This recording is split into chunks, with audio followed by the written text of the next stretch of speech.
Picture this. You're an astronaut, hurtling through the cosmos in your state-of-the-art spaceship. But suddenly, you notice that you're running out of fuel. What are you going to do? Trapped in the middle of space. It's hardly like there's a floating gas station. The good news is that you're not going to get completely stuck. A spaceship will never actually stop after running out of fuel, all because there's basically no atmosphere in space.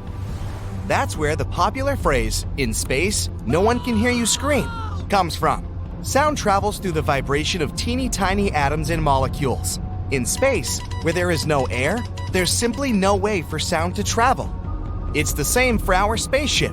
Because there's no air, there's also a complete lack of air resistance. Those tiny particles that do exist in space are way too small to reduce the spacecraft's momentum or drag it back. Because of this, most spacecraft actually turn their engines off for the biggest part of their journey. So, don't believe those movies that show spaceships with their engines on all the time. That's completely inaccurate. Unlike vessels in the water, a ship in space doesn't need constant thrust to keep moving forward. Usually, its engine is only fired up for short periods of time. This is not only practical, but also saves money. Fuel is really expensive to transport into space as it's heavy. That's why space probes try to use as little fuel as possible.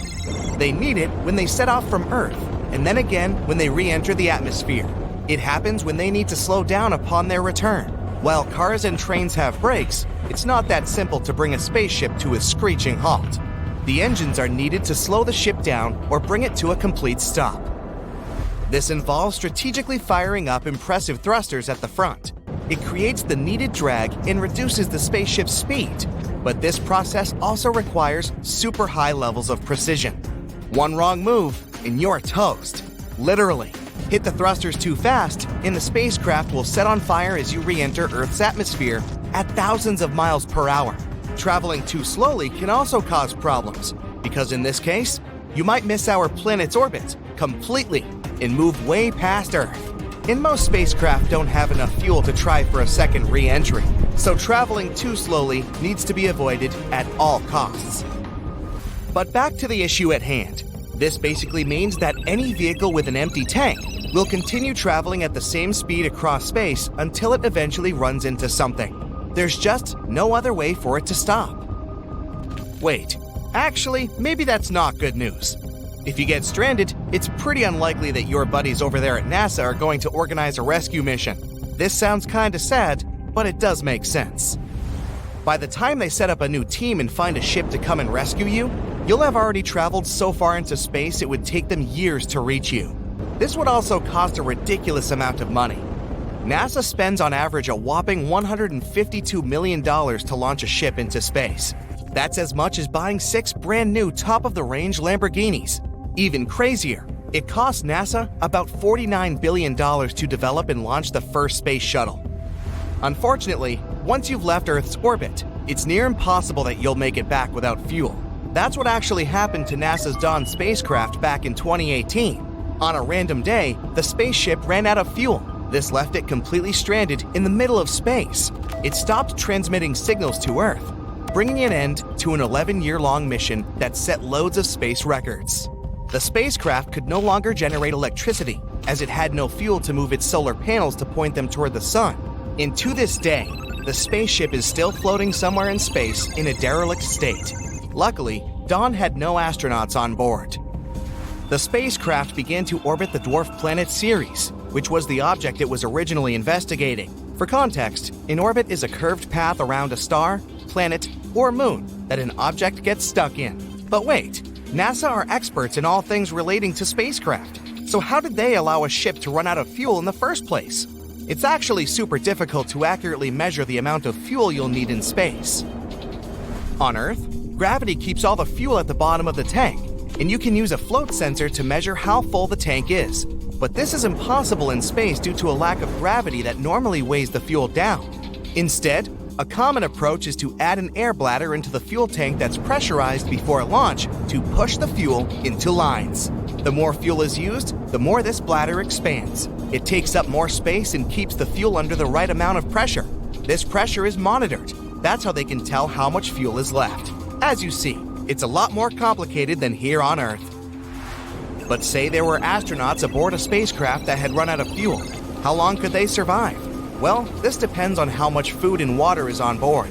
NASA usually calculates the extra amount of food astronauts need for their trip to avoid adding extra weight to the spacecraft. But the good news is that this food can technically be rationed, and its consumption can be spread out. That's because astronaut food comes in special packaging to stop it from going bad. There are no refrigerators aboard spacecraft. The food comes in clear, flexible pouches that can be snipped open with scissors. All the food is pre-cooked and processed, so it doesn't need to be stored in a fridge. The only exceptions are fresh fruit and vegetables. These are the only things that need to be eaten quickly, as they will spoil. Today, astronauts also work with nutritionists so they can pick out the foods that they like and will enjoy eating. They can choose from a whole bunch of products, including mushroom soup, macaroni and cheese, chicken, beef, ham, nuts, and even yummy cookies. Shrimp cocktail is apparently a new favorite among astronauts because of how spicy it tastes. Flavored drinks also come in powdered form, just like the Kool-Aid or instant coffee packets you have sitting in your kitchen cupboard. Interestingly, astronauts often report not feeling hungry in space, so it may be easier than you'd think to ration the food. But even if you can make your food last, what about water? Transporting anything into space costs a lot, and water is quite heavy, so it costs even more to transport. For this reason, tanks of water can't be constantly shipped up to space. Instead, astronauts have a really complex water system. It squeezes every last drop of safe and available liquid out of the environment. This involves recycling used water. It means that our buddies in space drink water that's been filtered from old shower water, their breath, the spaceship's fuel cells, sweat, and so on. But don't worry, such water is safe to drink, and it's actually even better than most drinking water that comes out of taps in the US. The water on a spacecraft first goes through a bunch of filters, starting with one that removes particles and debris. Then it passes through multi-filtration beds, containing clever substances that remove impurities. The final stage gets rid of harmful compounds and destroys nasty bacteria and viruses. There are also water reserves in case of emergency. For example, the International Space Station keeps around 530 gallons of water in its reserves, just in case. But what about the air supply? The primary source of oxygen on spacecraft comes from something called water electrolysis. This is an amazing system that uses electricity from the craft's solar panels to split water into hydrogen and oxygen gas. But as we saw with NASA's Dawn, without electricity, it's pretty difficult to aim the solar panels at the sun, which means that the oxygen system would likely shut down. There is some oxygen stored in a pressurized storage tank, though. This is a backup supply designed for emergencies, so it's not all bad news. When you think of astronauts going to space, you probably imagine those cool things they can do up there. First of all, it's flying like a superhero all the time. Astronauts hold onto rails and use their arm strength to move among modules. It probably takes some time to get used to this way of moving around, but in a couple of months in space, they can become real acrobats. They also read books, watch movies, or take awesome pictures of Earth through the cupola windows, which is a special viewing area on the space station.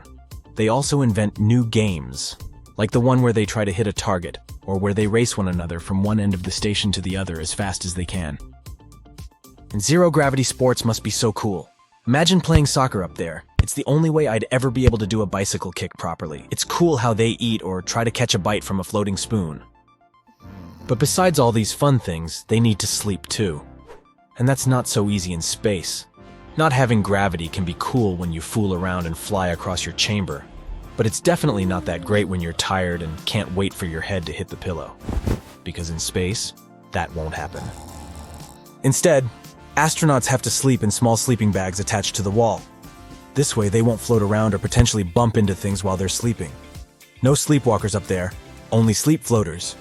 Astronaut orbited our home planet a whopping 17 times in a spacecraft, proving humans could live, work, and sleep in space. But just because it's possible doesn't mean it's easy. Some astronauts described their space capsule as a small garbage can, and the cabin itself is about the size of the front seat of a Volkswagen Beetle. Sleeping in space is very different from sleeping on Earth, to say the least. There is no up or down in space, so astronauts can choose any position they find comfortable. On the International Space Station, sleeping quarters are about the size of a phone booth. It's a tight space, and it doesn't look as cool as the rest of the things up there, but they make it work. Astronauts have to sleep near an air vent to make sure they have good ventilation. Breathing is trickier in space because the carbon dioxide they breathe out can form a bubble around their heads, which can be problematic since they may not get enough oxygen. Astronauts cover up windows to block out sunlight and may wear sleep masks, just like some people on Earth do to block out light. The sun in space can be really bright even with window shades, because there's no atmosphere to filter sunlight. Oh, those things we take for granted down here. Also, the space station orbits Earth every 90 minutes, so astronauts get to see a new sunrise every hour and a half. The station can be noisy too, since they have all those fans and other equipment, so astronauts sometimes wear earplugs to help them sleep. We all become grumpy if we don't get enough sleep, with or without gravity. Not just that. A lack of sleep can affect our blood pressure, immune system, balance, and health in general. And it's way trickier when you're not feeling well up there than on Earth. NASA schedules its astronauts for about 8 to 8.5 hours of sleep per day. But those who work on the ISS, on average, go with 6 hours of sleep, because the space environment can disrupt their natural sleep patterns.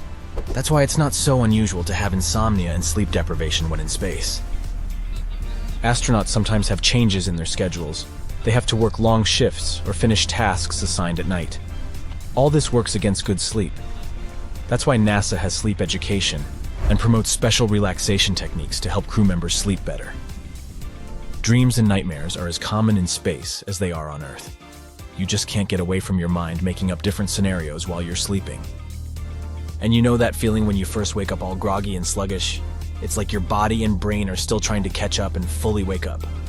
You might feel a little bit disoriented, plus it might be hard for you to think clearly or move quickly. It's called sleep inertia. This feeling usually goes away after a little while, but it's probably way harder to get rid of it in space because many astronauts have issues with it.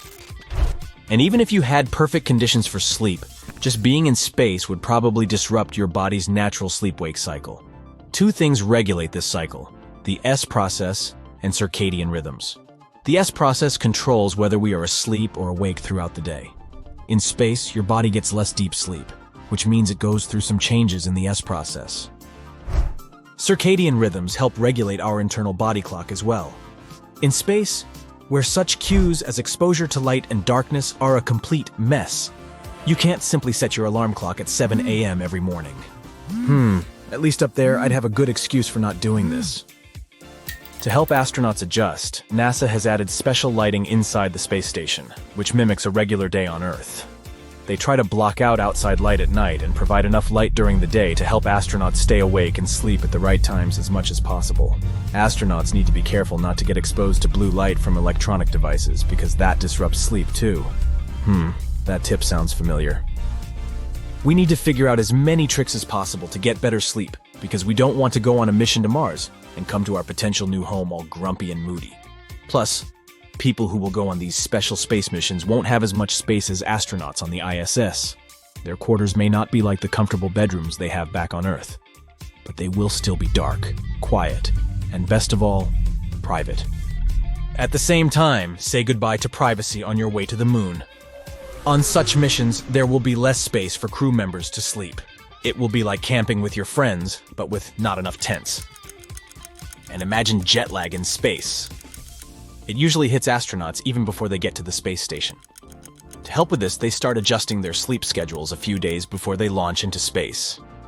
They change their sleeping and waking times to match the time of day and time zone of their launch location. Once they reach the space station, where astronauts from different countries work together, they all switch to using a common time called Greenwich Mean Time, GMT. This helps everyone synchronize their schedules because it's a middle ground time that can be easily understood by people from different parts of the world. So to help crew members have better sleep, scientists have simulated space missions on Earth. They have a special habitat called Hera at Johnson Space Center, which is almost the same size as a lunar base or spacecraft. Crews live there for certain periods, and researchers study their sleep patterns and performance. NASA is planning a cool experiment called the Crew Health and Performance Exploration Analog, SHAPEA. The first mission is supposed to start soon with 4 crew members, a commander, a medical officer, a flight engineer, and a science officer, living in a habitat called Mars Dune Alpha at NASA's Johnson Space Center. They will live in the 3D printed habitat and exercise, cook, clean, do other things, and collect data just like they would on the Red Planet. I mean, we still have a decade or two till the first human missions on Mars, but we better hurry and prepare well. Houston, we've got good news. A group of select humans is being interviewed to hop on board the first commercial vacation to outer space. The space agency has given you a survey to answer. They want to know what you would pack on this space adventure. Depending on your answers, you just might be one of the chosen ones. Now, how about we take a look at that list together?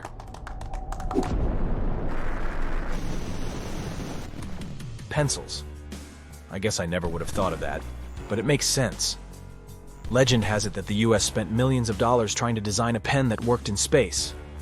You know, since the lack of gravity is a huge, inescapable factor of life in outer space, pens don't work. The ink won't flow down as it does here on Earth. It turns out that pencils will do the trick. This way you can play word puzzles with the other space tourists, or even make some drawings of your adventure. You'd never forget to pack a toothbrush, of course. According to veteran astronauts, toothbrushes are so simple, yet their technology is enough for space. If you were to squeeze a water bottle inside a spacecraft, the molecules of water would float around in small bubbles. But if you wet your toothbrush, it naturally holds the water in it, keeping it moist to receive your toothpaste. Oh, I was going to say funny socks. Glad that you beat me to it. Here are two things. First, there's not a lot of walking that goes on in space. People don't tend to touch the ground too much up there. And second, space isn't the best place to showcase your fashion style. Yeah! Astronauts tend to use special clothes while they're out there. And it will be no different for you as a space vacationer. So socks will keep your feet warm and fuzzy, but they'll also speak for your fashion interest. Maybe one day you'll wear a smiley face sock, while the other day you'll go for a Grinch-themed one. Of course, socks are pretty helpful on board an aircraft. They'll make you slide through stuff more easily. Next time I go to the convenience store, I'll remember to buy some wet wipes for your space travel. Experienced space travelers do love them. And it wasn't even NASA that invented them, huh? Since water is a no-go inside a spaceship, the best option is wet wipes. Better yet if they're scented. Astronauts even use different kinds of wipes. They buy the disinfecting ones and the ones to use on their bodies. Just make sure you know how to tell the difference between them when you're up there. There's a popular myth that says that NASA invented Velcro. But the truth is, we tend to think that everything that's used in space was invented by NASA for a very intelligent and specific purpose. It wasn't, though. Velcro was invented for mundane reasons back in the 1950s by a Swiss company. They were adopted by space travelers because they work as anti-gravity props. They don't erase gravity, of course. But you can glue Velcros into daily stuff and then hang them on the Velcro attached to the spaceship's walls. It's a very smart system, but best to take your own pair, right? If you're spending a long time in outer space, photographs from back home might come in handy. Choose them well, though. Since the spacecraft isn't all that big, the rest of the people on board will know which pictures you decided to bring along. Best to keep that Harry Styles poster back in your earthly bedroom, right? Just bring real pictures of people that you know and love. Did I hear pizza? A huge part of traveling and exploring new places is being able to taste different flavors of food. In outer space, that's a bit more complicated. But hey, at least you can take some pizza with you. Well, actually, you'd have to have it delivered to you in a cargo ship. This way, ingredients would come fresh and ready to eat. It wouldn't be the first time that people in space tried eating Earthling junk food. Some astronauts have even eaten crepes and hot dogs. Perhaps the best part of this pizza party would be that your food could float. Now, isn't this a super nice way to enjoy some Earth delicacies? As much as I understand your desire to pack a toilet with you on this space trip, that's virtually impossible. I understand you. Some people are attached to the toilets in their homes, and a space toilet is far from the ideal experience. But NASA has been improving their toilet system, and it's the best it's been over the years. So that will have to do. Here's something I would take as well. A laptop. But what good would it do in outer space, you might ask? Apparently, there is internet all over the International Space Station. So even if you're not spending most of your trip docked at the ISS, you could enjoy some Netflix on the days you spend over there. There is internet all over the ISS, apparently. Crazy, huh? And speaking of leisure, I love that you would take a yo-yo. I'm not sure how efficient it would be in space, since there's no gravity to bounce it back and forth, but it would be nice to see how a yo-yo reacts in a gravity-free environment.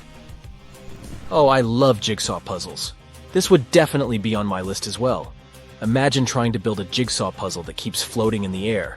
Maybe you'll have to create a system to avoid the separate pieces floating aimlessly through the spacecraft. But imagine once you finish that turtle puzzle, it will look like it's swimming around the craft. You can't pack a window, but they sure are an important part of life in outer space. Let's keep in mind some of the rules of the trip. Each traveler will have the opportunity to do one spacewalk during their time in space. This is already huge. Consider yourself lucky. Some elite astronauts only get to do one spacewalk during their entire career. That is so because spacewalks are risky and require a lot of training. But you'll get your training once you're up there. The thing is, all other days you'll be stuck inside a floating tin can. So windows will come a long way. They'll help to remind you where you are. They'll give you some perspective of space and Earth. Of course, you should take your camera. How else will you be able to register for this once-in-a-lifetime experience? Just make sure it works inside an aircraft or the ISS and you're good to go. Coffee? Don't worry, you don't need to pack your own. Up until recently, astronauts had to rely solely on instantly brewed cups of coffee when they were in space. But you're lucky that coffee experts have already solved this issue. Nowadays, there's the IS espresso machine. The machine itself is similar in size to an Earthling espresso machine. But to drink it, space travelers have to use a zero-gravity coffee cup together with a straw. If you try drinking it regularly, you wouldn't get hot coffee to hit you directly in your face. Instead, the coffee would be glued to the bottom of your cup. I have to say I really stand this invention. Last, but not least, why not pack your guitar with you? I noticed you were missing a musical instrument. If this was a conventional flight, you might have to pay extra for luggage. But since it's all included, don't be shy and take your guitar. Astronauts such as Chris Hadfield take their musical instruments with them when they're in space. He even became famous for his version of Bowie's Space Oddity, up to the point that Bowie himself told him he lived Chris's version of it. It helps to pass the time, but it's also great for socializing. Can you imagine a pretend bonfire happening in the void of space? I can, and it looks super cool. Well, I think you're set to go. I'll personally call NASA and ask them to pick you as one of the lucky space travelers. See you in outer space, amigo.